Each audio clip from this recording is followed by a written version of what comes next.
Pozdrav ekipa. Često govorimo o kojekakvim ekranima koji su potrebni i nepotrebni na motoru, da se gubi smisao vožnje. Svako ima u biti svoje mišljenje i da, što manje nekakvih gadžeta koji vam gube smisao vožnje je bespotreban. Ali za nekakvu pripomoć, kada idemo na nekakvu dalju turu, nekakav dalji put, da ne morate držati mobitel na volanu, dolaze CarPlay uređaji.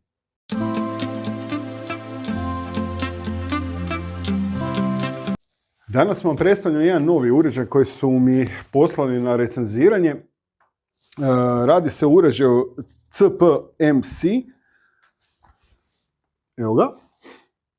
Pa ćemo napraviti kratki unboxing i onda šećer na kraju. Idemo na instalaciju da vidimo kako to u biti sve radi. A na koji motor ćemo instalirati ovo? Da li slađene sve? Da li ćemo ga testirati na mojem Stromu 800? Nećemo. Budete vidjeli. Ali idemo prvo na unboxing.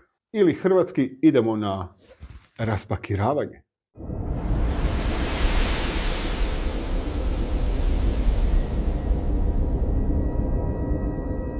Evo nas ekipa na raspakiravanju, takozvanom, ne?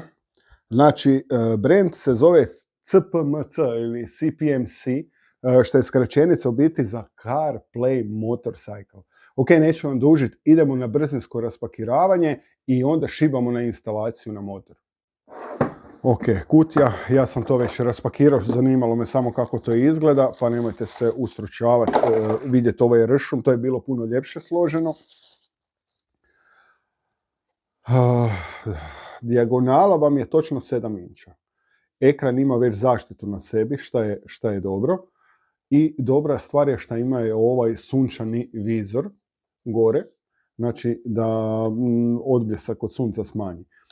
Dodatno s ove strane imamo USB-C i karticu koju možemo pohraniti. Točno šta, evo iskreno ne znam, ali moram vidjeti šta, jer sa uređajem ne dolaze kamere, da bi kartica za nešto služila, možda sam blesav, budem pročitao upute pa ćemo vidjeti. I ovdje koliko vidim je mic, valjda se tu čuje, uglavnom čući ćemo kako to izgleda. Dobra stvar je što da dolazi ovim vodonepropusnim džekom. Zašto? Zato što je ovaj uređaj namijenjen da se može spojiti direktno na USB i na samom kablu je adapter koji ima DC 5V i output ima 9V, 1,5 amper, ne znam sad da li vidite ili ne. Ono što je bitno kod USB napajanja, obavezno morate koristiti ulaz od 5V i 2 ampera, da se ne bi šta desilo. Dodatno u paketu dolaze senzori za pritisak u gumama, čak je označeno A i B, znači mora se baš paziti koja je točno gdje, da li ćemo to koristiti na motoru ili nećemo, vidjet ćemo, barem ćemo probati testirati, da vidimo kako radi. Kuglica za spajanje na volan, guvernal, kako god hoćete, ili neki drugi okrugli uređaj. Ono što ja mogu zamjerku reći prvu, je ta što nema recimo nosač za breket iznad sata. Evo recimo to mi je mana. I ostaje nam još u paketu kabel koji se spaja direktno na plus i minus. Dodatno još jedna zamjerka šta na samom uređaju, to jest na samom kablu nema osigurača, čisto preventive radi da se ne bi šta skurilo. I ajde da vidimo brzinske upute. Ne znam sad koliko ćete vi vidjeti, nećete. Ok, kablovi, dobro. Kako se spaja, ok. Kablovi, ok, nećemo s time zamarat preveć. Idemo ga mi sad spojiti da vidimo kako on radi. Ok, sad idemo spojiti samo sa ovim tri pincom ovdje. Ok. I sad ćemo prinudno uštekati u prijenosnu bateriju. Ok, lijep logotip. ulaz, CarPlay, Android Auto i setting. Gore, ne znam koliko vidite, tu vam je za pritisak u gumama. Lijevo je prednja, desno je zadnja. Ovo je gašenje.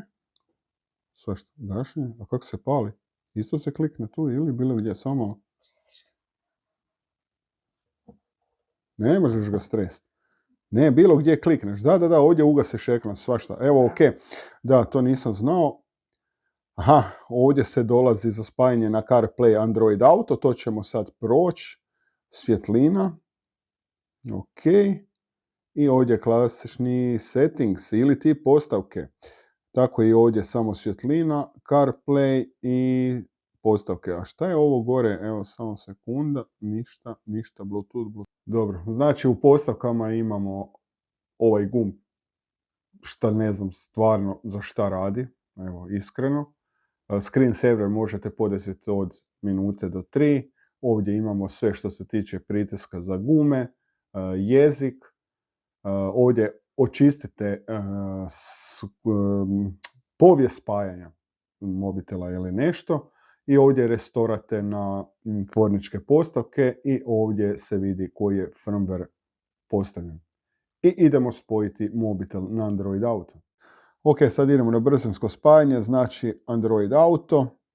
Android Auto je već prebačen. Ovdje vidimo znači naziv imena koji možemo promijeniti i da uređaj nije konektiran.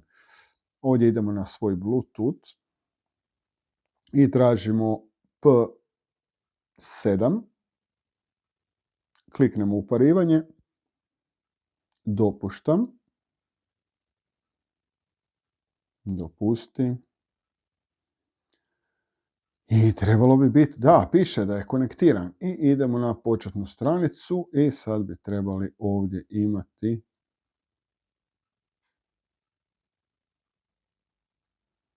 ok. Normalno, kod prvog uparivanja to je uvijek malo više posla ima. Android Auto radi kao i kod svih uređaja besprijekorno. Znači nema tu nekakve prevelike filozofije, to stvarno odrađuje ok. Još ono što vam mogu reći, znači CPMC P7 zaslon zaista pruža dobru svjetlinu. Ima negdje oko 700 nita, što osigurava jako dobro vidljivo, što ćemo provjeriti definitivno na instalaciji kod motora i u samoj vožnji. Dodatno, samo malo, ok, izlaz. Dodatno ima IP67 certifikat, što znači da je zaštićen od prašine i vode, te pouzdano radi u temperaturama između -20 i +70. I to bi bilo to.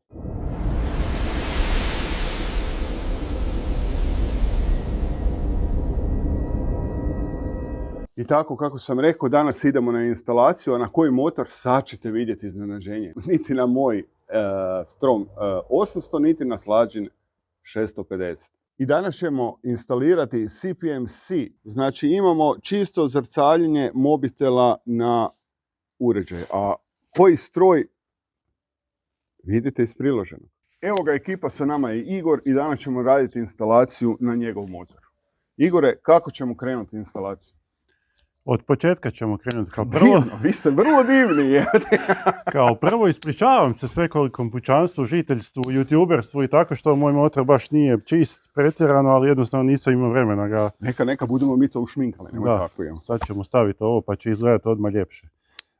Što se tiče instalacije, znači ja sam se jučer razmišljao pa sam kao krenuo pripremati od razvoda, napajanja do gore, onda sam na kraju skužio da ja u stvari imam tu napajanje koji mi trenutačno služi za ovaj postolje za mobitel, pa ćemo njega iskoristiti odmah, a imam i konektor i sve, tako da uopće nećemo morati koristiti nikakav USB ni ništa, nego ćemo samo to... da ja snimim ljudima iz ove perspektive. Nego ćemo za čast ovoga ok. Kako tebi najbolje paše? Ali najveća fora što ovaj konektor dodatni, ako ga vidite ovdje, znači cijelo popodne jučer sam ga tražio da bi našao, a metno sam ga na mjesto zato što sam znao da će mi nekad trebati i metnuo sam ga na mjesto da znam kao gdje je i toliko sam znao gdje je da sam ga tražio jučer cijelo popodne i našao sam ga ujutro u pola 8. Daj da vidim, samo da pokažem ljudima konektor. Da. Ok. Inače je to bio složen jedan kablić za staru navigaciju koju ja imam doma, ali koju nikad nisam koristio i ne treba mi, tako da onda ćemo to sad iskoristiti laganini. I tu ćemo lijepo spojiti one 2 žice, 2 brze spojnice i to smo mi za čas s time gotovi za probu, a kasnije ja to mogu onda lijepo A ok, znači izolirati. na USB ga ne budeš stavljao? Pa ne, nema potrebe kad ovdje imamo čvrsto fino napajanje, Okay. isto sa... Ok. Da. Jer ono što sam ja rekao ljudima, šta je problem? Ja jesam to raspakirao da pokažem o čemu se radi. Uh-huh.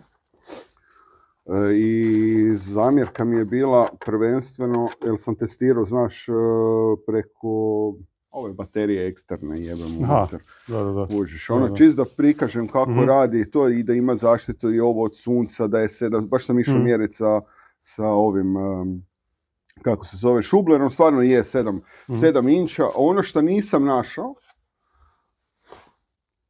našao za šta služi SD kartica. Znači, jer jasno mi je SD kartica da služi koji ima kamere i ne znam tako nekakve stvari, ali on nema kamere, kući, ne mogu uopće shvatiti šta je to. Ne znam, možda možeš muziku nekako staviti na njega pa onda plejati. Moguće. Ne znam šta bi drugo, da. Moguće to. I druga zamjerka mi je bila šta nema recimo na uređaju, šta nema na kablu koje se direktno spaja, šta ćeš ti sad raditi, nema osigurač recimo. Dok ovi neki modeli koje sam testirao imaju već pripremu osigurača, nekakvu sigurnost. Dobro, s obzirom na konstrukciju tog kabela, tankoću i sve, ja mislim da nije predviđeno da ti njega spajaš direktno na akumulator. Nego ga spajaš negdje na već pripremljenu instalaciju. Mislim, pusti ti to što piše, ali ne znam ko bi to tak napravio. I ono što sam napomenuo, što mi je jako, mislim, bez veze mi je, što nisu stavili, znači, nosač koji ti odgovara direktno na bracket gore. Jer on ima samo nosač, znači ima glavu, ima onu kuglicu, mada pošto tebi ovako izgleda, ne izgleda, nego tebi je dosta nisko dolje, viš kak je meni recimo gore, iznad sata. Da. Možda bi tebi ta kuglica i odgovarala gore. Probat ćemo, pa ćemo vidjeti kako će to ispasti. Okay. Moramo prvo demontirati ovu postojeću quad lock. Samo jedan šraf. Aha, kod tebe je ekran... Dok sad šarafaš, kaži nam nešto više o motoru svom. Znači, ja znam da je to Honda Afrika i da je to visoko. Honda Afrika Twin, CRF 1000, znači 1000 kubika iz 2018. godine sa DCT mjenjačem. Da. Znači, nema kvačila? Nema kvačila, znači samo... Čekaj, šta je ovo? To je ručna kočnica. Aha. Znači, s obzirom znači, da ne možeš motor ostaviti u brzini, jer je on uvijek, kad se zaustaviš, kad ga isključiš u leru, pa ako ga parkiraš negdje na nizbrdici ili to, onda imaš ručnu kočnicu koju ovdje klikneš i zakućiš motor. Da, znači ne treba ti nekakve one specijalne naprave, nego imaš to original. A šta ako se zajebeš i u vožnji to stisne? Ne, prilično je dolje, tako da ne možeš. Nije baš ovo, Majku ti milo, ok. Super, da. Dobro, ti si prešao sa 650. Sa Stroma 650, da. Onog starog, ajmo reći, iz 2012. Dobro, ti si tamo napravio 115.000. Je imao motor, a ja sam napravio, znači motor je imao 40 kad sam ga kupio, znači napravio sam 75, ajmo reći, sa Stroma. Super. Hoću reći, nisi imao problema nikakvih, ali tako? Ne. Mislim, agregati, ove nekakvi potrošni dijelovi, to ne računamo uopće, jebi ga. Ok, ajde, ne dužimo, idemo mi dalje na instalaciju. Može. Sad moramo samo vidjeti. Ovo nam je predebelo. Još uvijek će biti. Još koji. Mislim da nema. Ima. Šta je ovo? To je kuglica samo koja dolazi s gornje strane. I sa kuglom to tako. Da. To je sve isto. Uglavnom. Znači ovo je u biti napravljeno više za nekakav volan. Za volan, vjerojatno, ne za ovo tu. A ne za ovo gore. Mada sam ja imao jedan dodatak, pa ćemo vidjeti da li ćemo moći sad s ovim odraditi tu. Recimo i na mom Stromu 800 je ista takva šipka gore, samo šta onaj drugi proizvođač je dao, znači, nastavke recimo za taj dio, dok recimo s ovim smo dobili samo u biti pripremu za volan. I za volan bi mu odradila priprema ovdje bez greške. Ali za ovaj mali breket, nažalost, ne. To je ono što sam spomenuo, šta je recimo šteta, šta ne daju. Da li je, ali zato je budget friendly nekakva verzija, pa onda... Da. Milo moje, ti kemijaj, kako uspiješ? Ćemo ga muški stegnuti. Sad nam daj samo neki viljuškasti okasti nešto da probamo to dotegnuti do kraja. Koji je to broj? 10. Jebote, život. Jel vjeruješ da imam sve osim 10 jebe? Najkorišteniji ključ u povijesti čovječanstva nemaš. 10 i 13. Lijepo si me pitao, jel imaš sve? Ma imam i... Sva sreća da ti stane sve živo tu. Da, na njega. Na njega. Ili ti ga. U narodu. Ovo da ne treba, smo to rekli tako. Op, sjelo. Klik. Kužiš, onak, zato što ti je ovo dosta nisko, čak mi se ovo čini i ok, znaš. Ok, da. Naspram onog. Da. Ne, ja sam mislio, znaš, da će biti onak dosta Da. gore ispupčeno, ali nije. Čak se može ovo malo i podesiti još. Da, ok, možda smo fulali, trebali smo više vamo na lijevo, mislim da je više na desno. Dobro, ajde, okay, nije važno. Ti to stigneš ti podesiti.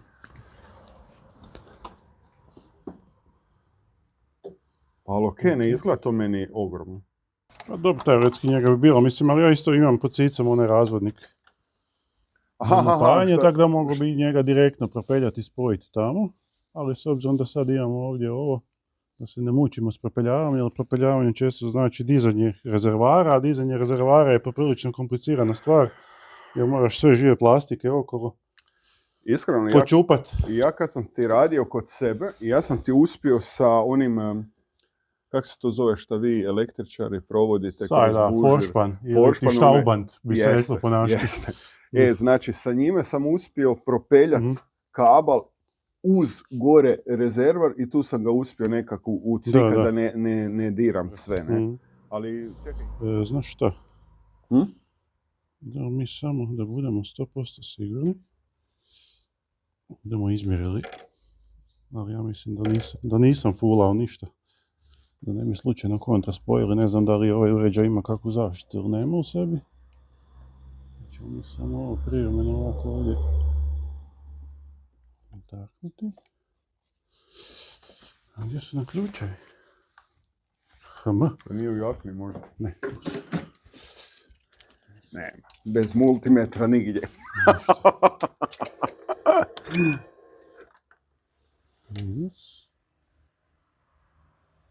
Plus 12,87. Evo, znači plus na plus, minus na minus.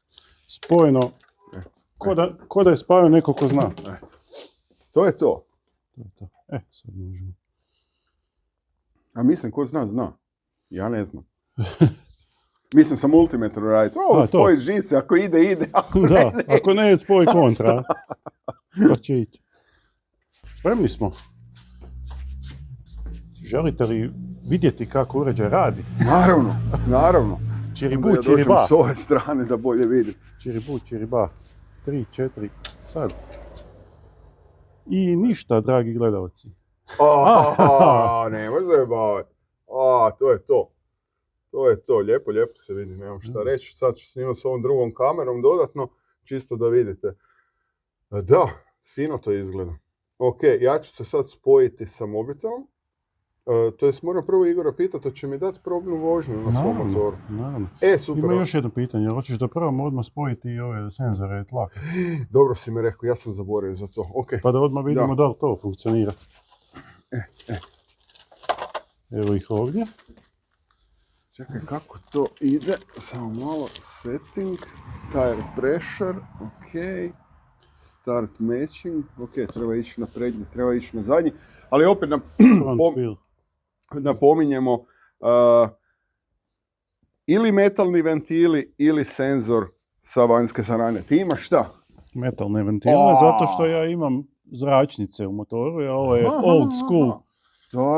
Da, zračnica ima metalni ventil, tako da nemamo se s čega brinuti. Pa to je pjesma onda, Bog te dragi. Najveći problem je kod tih kapica vanjskih ako dođeš na benzinsku, a nemaš ključ za kontramaticu, jebate šta, mogu strgat ventil, jebate život, kuži. Da. Znači moraš...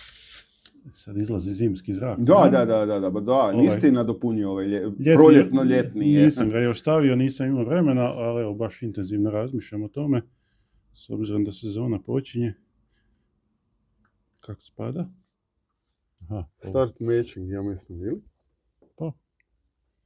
Možda da smo pročitali putstva, ne bi bilo zgorega, Ne bi ali bilo? ovdje, to je vjerojatno, znači, u barima, ne u PCI-ima, Da, to je okej. stupanj Celzijusa, alarm value, znači kad padne ispod, s tim da je moj prednji kotač na 2.0, 2.1 inače, pa bi možda bilo zgorega, ne bi bilo zgorega staviti malo manje alarm, recimo na 1.6, recimo.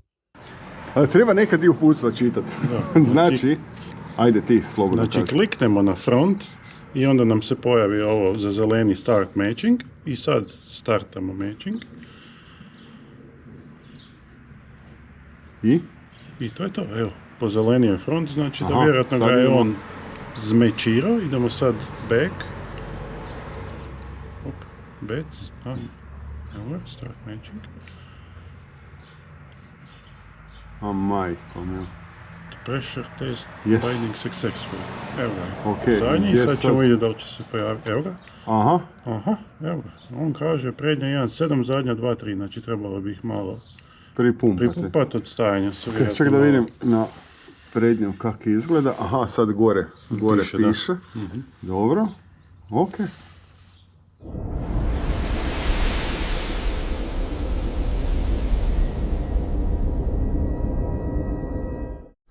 Ok, Igor je rekao da sjednem na motor. Ja hoću, ja tu moću baciti nogu gore. O, majko ti milo. Dobro. Vađen je klasično svaki drugi motor, samo nemaš stisnu kvačilo, ništa. Znači samo okreneš kontakt i stisneš start. Ovdje. Majko za...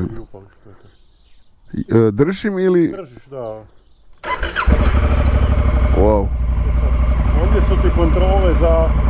Ništa, neću ja to niš dirat. No moraš to dirat. Aha. Moraš ubaciti u brzinu. Dobro. Ubacuje se DS, drive ili sport. Ja obično kad ubacim u brzinu, vidiš, sad ti piše D. Aha. Ti je kao drive, ali to ti je kao za djedeke spora. Ja obično 2 puta stisnem da mi prebaci u S. Prvi mod S-a. Dobro. Okay. Ako ponovo stisneš, onda vrati nazad D ili S, DS, ne? Sad možeš kako hoćeš. Dobro.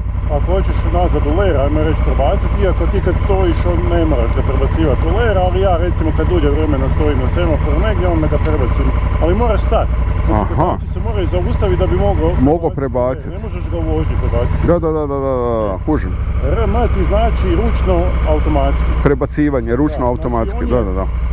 Kad ga prvi put upališ motor i kad prebaciš u DS, on je odmah u automatic modu. Ti sad samo daješ gas i on ide. Sam se voziš. Wow. Ako hoćeš na ručni mod da sam prebaciš brzine, onda moraš prebaciti ovdje i sad ti se ugasi ovo. Vidim. Sad prebacuješ sa ovim tipkama, znači ovdje ti je tipka minus, znači to je niža brzina, a tu iza, ćeš ovako pokaži prstom dolje, vidiš ovdje. Aha, vidim. Je za višu brzinu, znači sam onda prebacuješ ko quick shifter, samo na prste. Jasno. Ok, sad je u čemu? U tome. Ručnom, ali možeš si za početak recimo metiti. Da, najbolje. Pa ćeš poslije. Najbolje. To je to. Sve drugo isto pa na svakom drugom motoru. Svašta. Hajde da vidim kako ovo radi sad. Ok.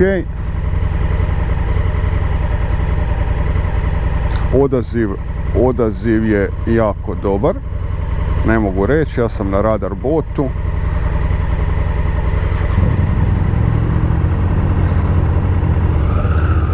Ljudi, prvi put vozim ovako Isuse Bože.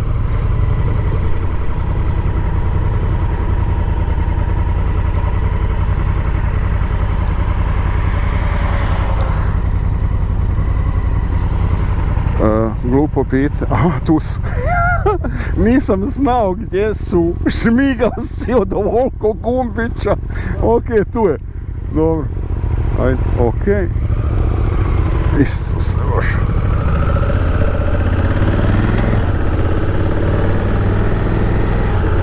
Isuse Bože. Isuse Bože. Ovo je recenzija navigacije, ali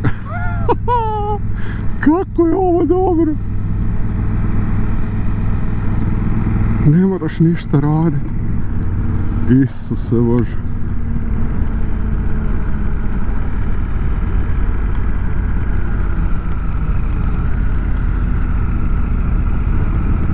Sad će neko reći, a nije to skuter. Ma znam da nije skuter, ali ljudi moji, kako ovo fino ide. Isuse Bože.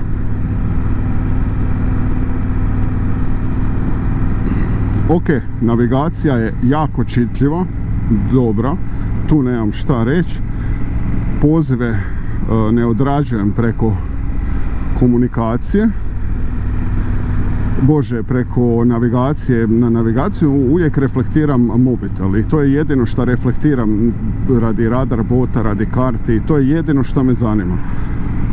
Ona nema mogućnost spajanja, ali što se tiče ovog dijela, stvarno ok. Evo, radi stroj fino. A što se pak Afrike tiče, jao, ljudi, pa ovo je pjesma. Strašno. Kak je to dobro.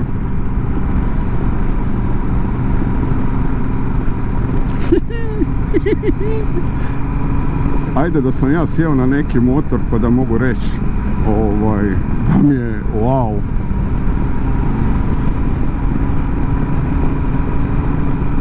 Isuse Bože, kak je to udobno. I nema kvačila, čovječ, i on sam prebacio. Ja se ne moram zezati.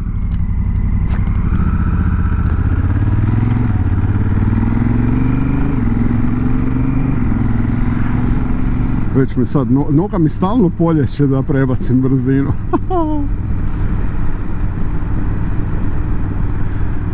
Radar bot se lijepo prikazuje, ne znam da li vidite. Znači, stvarno obavijesti dolaze ok.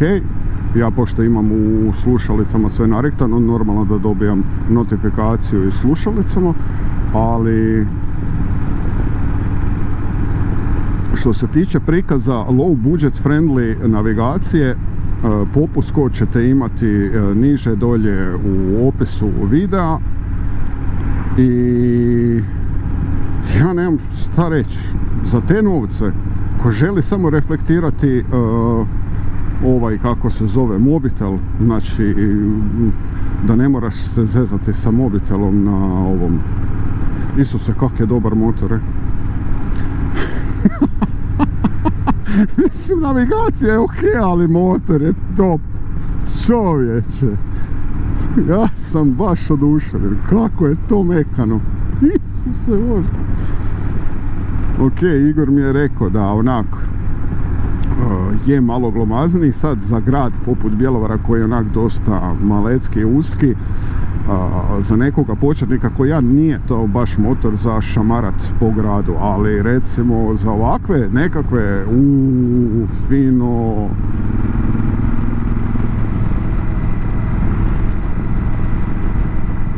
kako je upravljao stroj, čovječ, strašno. Sad nam je sunce direktno iza leđa i mogu vam reći da se jako, jako dobro vidi. Znači, sam tih 700-800 nita koliko ima uređaj sasvim dobro reflektira, znači samu sliku i nema kašnjenja. Nije uparivanje uopće komplicirano, nama je bilo jer nismo pročitali odmah upute šta treba, neka treba čitati upute. Znači, jedina problem što moram reći je to što dolazi sa malo breketa.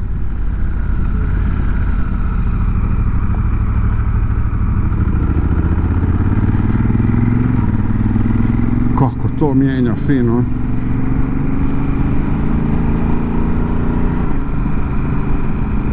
Isuse miline. Miline. Znači, ovako, za mog kolegu Silvija, mogu ti reći da mi je motor top. Evo, ne znam, znači, evo, nakon par motorića što sam probao, evo, nažalost nisam još tvoj 1050, ali nadam se da budem ubrzo. Ovo mi je... Slađana mi je rekla, nemoj da ti čujem da kažeš što kad je motor top. Uglavnom, ne radi se ovdje samo o motoru, danas se radi znači o navigaciji CMPC. Popust kod linkove ćete imati u opisu videa. Sam pristup, znači ne volimo da se radi po ovome, ali kažem, responsiv je stop. I to je to. Kao što sam rekao, u opisu videa naći ćete popust kodove za ovu komunikaciju i link do navedenog brenda koji stvarno je budžet. Od ove navigacije, to jest CarPlaya uređaja, ne možete baš ne znam šta puno očekivati, ko ne znam od nekakvih skupljih brendova, ali zato ako želite samo spasiti svoj mobitel za neku sitnu lovu, da vam nešto drugo bude na volanu ili ajmo reći na ovoj šipkici iznad, ovisno kakav motor imate, mislim da je ovo isto jako, jako dobar uređaj. Do sada sam testirao već nekoliko uređaja i doslovce se razlikuju u kvaliteti izrade, u funkcijama koje imaju, tako da ne vidim ovdje, tako da mogu reći svakako da ovo je jedan od sasvim pristojnih uređaja. Brzina učitavanja je odlična, vidljivost je odlična s obzirom na manje nita šta imaju, ali uređaj je top. Jedina zavrka što bi rekao, recimo kad si u Google kartama, ali to nemaju ni drugi modeli, što mi ne prikazuje koliki je pritisak recimo u gumama. To mi je recimo dosta, nije problem, nego ajmo reći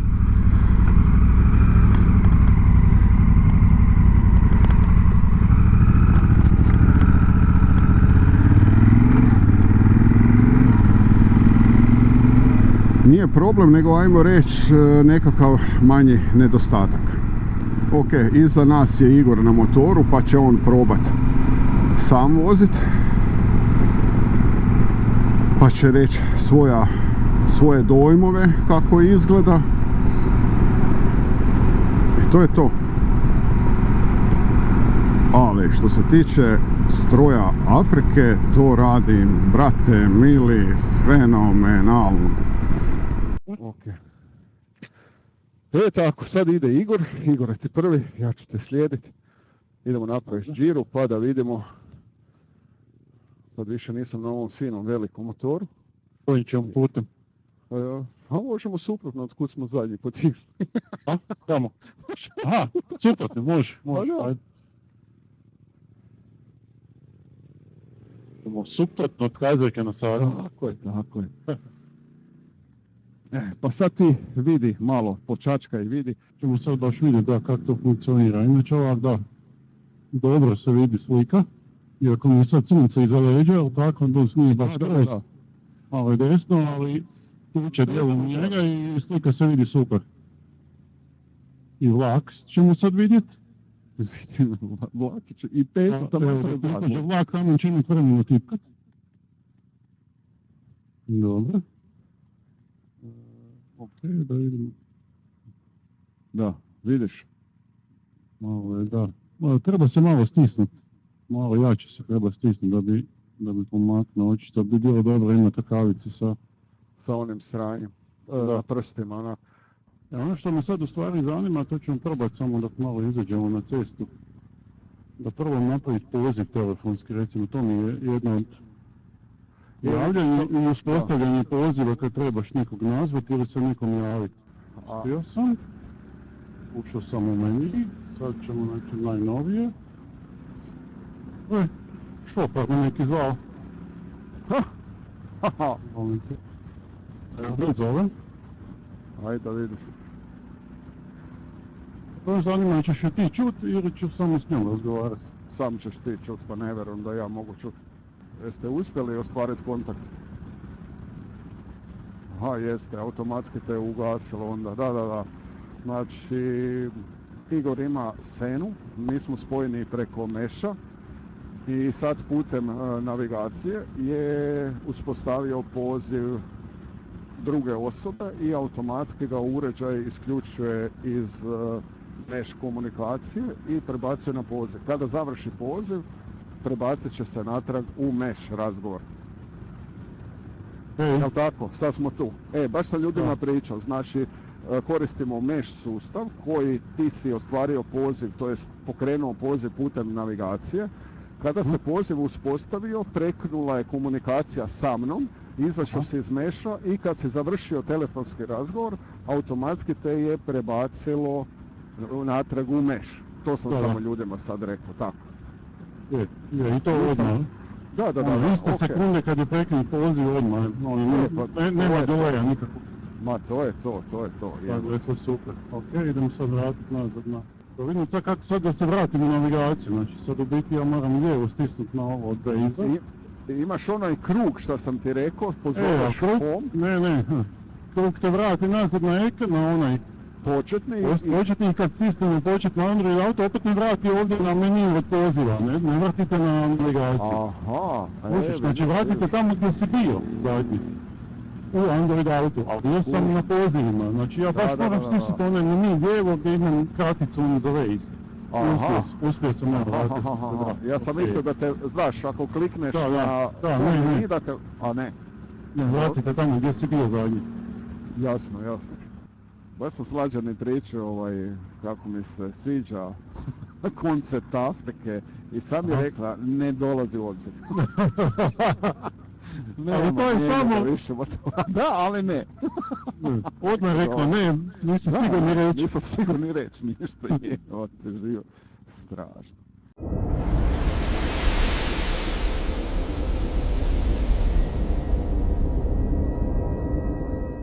Evo, završili smo vožnju i sad ćemo pitati Igora ukratko da vam objasni svoje viđenje, ne objasni, nego da vam da svoj sažetak nekakav samog uređaja, jer u vožnji smo pričali, ne znam da li će to biti slušljivo, pa da vidimo kako je. Ajde Igor, kaži nam evo tvoj dojam navigacije na motoru, same instalacije, šta je dobro, šta je loše pod tebi.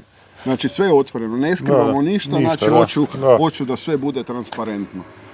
Pa ajmo reći od početka, znači što se tiče same instalacije, prilično jednostavno, samo zašarafiti onaj breket, staviti navigaciju, spojiti plus minus, do duše ovdje smo imali, ajmo reći, sreću, odnosno tu convenience što je instalacija bila pripremljena jer sam imao već plus minus dopeljan za onaj quad lock nosič za mobitel, tako da smo njega iskoristili, samo se spojili s onim brzim spojnicama i to je bilo to.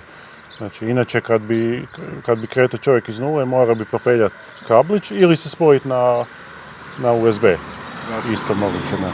Znači, instalacija vrlo jednostavna, nakon toga uređaj radi super, radi brzo, što je poprilično iznenađujuće, odnosno dobro za jedan takav, ajmo reći, uređaj budget serije. Znači, radi poprilično brzo, znači nema nikakve zadrške, nikakve čekanja, čim stisneš nešto, to se odmah otvara i to je stvarno super i stvarno pohvalno. Slika je odlična, čitljiva, jasna, vidi se i po suncu, jarkom, kako smo danas imali prilike i testirati, dobro da je tako, jer smo imali i sunce i odozada i u nas, i ni jednom trenutku nisam imao neki odbljesak pa da mi je dio ekrana bio pokriven suncem ili nešto. Ne, stvarno super, mogu reći da taj dio odlično. Malo se trese prilikom vožnje, pogotovo kod nižih brojeva okretaja, ali nije to niš specijalno, znači nije da je ekran nečitljiv zbog toga, nego samo on se malo trese, ali ništa specijalno, mislim tak mi se i mobitel trese kad se vozim, kad njega imam na quad locku, tako da ništa što smeta, nego jednostavno samo kao činjenica. Ok, kome bi recimo ovakav uređaj preporučili? Po meni, ti sad se složiš sa mnom ili me demantiraj, to je uređaj, ajmo reći, totalno jednostavan. Znači, on stvarno nema nikakvih hrpe, gadžeta i svašta nešto. Ima samo ove senzore tlaka. Tako je, TPMS, to sam zaboravio. Senzore za pritiske guma. Kod Igora smo to instalirali. Zašto? Zato što ima metalne ventile, što je vrlo, vrlo bitno kod toga. Ali totalno je user-friendly uređaj i onak dosta jeftin za nekog ko želi samo prebaciti, znači da li je to karta, da li je to radar bot, Waze ili nekakvu tu aplikaciju. Samo ostvarivanje i primanje, da vidiš pozive ili da vrlo Tako jednostavno je, i nazoveš to je nekoga da ne moraš čupati mobitel iz jakne van. Da, to je super stvar. Mislim, Da. mi inače na komunikacije svi se javljamo pritiskom odmah. Ali ovdje sad vidiš ko te zove, pa da. se i ne moraš javiti ako nećeš se javiti, ne? Tako da je to još jedna od pozitiva u tih low budget uređajima, recimo. U biti ovo je zamjena za onu foru, znači da stavljaš mobitel na motor i da ti tvoj mobitel mora biti na motoru, trese gore i sad mobitel može ostati lijepo u torbici, jakni, a imaš uređaj koji je stalno gore i ne moraš se stalno mučiti sa metanjem. Dosta ljudi kaže, pa da, ali troši ti se kao baterija. Pa dobro, ali troši mi se kad je na volanu i dalje mi je upaljen i dalje gledam kartu, razumiješ što hoću reći? Znači sve ove nove generacije uređaja, troše Bluetooth, ali ne u toj količini. Znači mi nemamo vožnju od, 10 sati besprekidno da ti negdje nećeš stati. Tako da smatram da to nije nikakva strašna negativnost. Imaš ti još šta? Imamo još dvije sitnice, ajmo reći. Reci. Jedna sitnica je znači, tipkanje običnom rukavicom koja nema na sebi onaj dio predviđen. Da. Malo ide teže, odnosno treba jače i čvršće stisnuti i pogoditi, ali nije sad to ništa prestrašno, znači uspije se to odraditi bez problema. Tako da, poželjno bi bilo kod ovakvih uređaja imati rukavicu koja ima baš onaj... za touch screen. Baš za touch screen, da. Znači, to je jedna stvar. I druga stvar je ono što smo primijetili ranije kod instalacije, da u paketu nema ovog postolja za montažu na ovaj tanki nosač. Znači, već je, očito je ovo što se dobije s njim predviđeno za montažu na Governal. Da, jer su velike one sve rupe, nisi mogu nikad stisnuti. Da, pa smo morali malo tu snaći sa... Ali da. Ali mislim to, realno govoreći, to se dade i s AliExpressa za neku sitnu lovu naručiti, ali s obzirom da je to u biti tako jeftino, šteta što to nisu stavili. Šteta što to još nisu stavili, recimo. Ali možda u nekoj drugoj varijanti će dodati to. Će možda dodati sad, nakon ovog. Ekipa, nećemo vam više dužiti. Evo, danas sa nama je bila Honda Afrika, Igor i moja malenkost. U opisu videa dolje ćete imati link za popust. Popust je 22%, također imaju na stranicama još nešto. Pa probajte ukomponirati ta dva popusta pa će vas izaći onako vrlo zanimljiva cijena za taj uređaj. Uređaj nije uopće loš, stvarno je dobar, evo čuli ste sad neovisno kolegu kojem sam instalirao to na motor, to je sam se instalirao, ja sam više snimao, ali evo čisto da čujete znači nekako drugo mišljenje da nije samo moje. Moje mišljenje ste čuli o Hondi, znači da mi slađa da vrlo bi se razmišljao o sljedećem motoru takvome, pogotovo radi mjenjača, top. I neću vam više dužiti ništa, ekipa, čujemo se, vidimo se i lijep pozdrav od mene i Igora. Pozdrav!